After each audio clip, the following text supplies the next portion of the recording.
যখন আকাশ শুনে বিছ পেছ জবদুয়ের, এটা শুধু সীমান্তে নয়,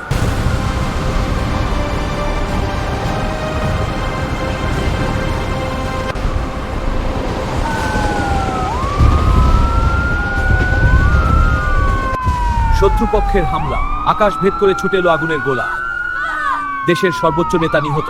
যখন আকাশ শুনে বিছ পেছ জবদুয়ের, এটা শুধু সীমান্তে নয়, এটা মানুষের হৃদয়ে আগুন জ্বালায়। চলো চলো এগিয়ে যাও।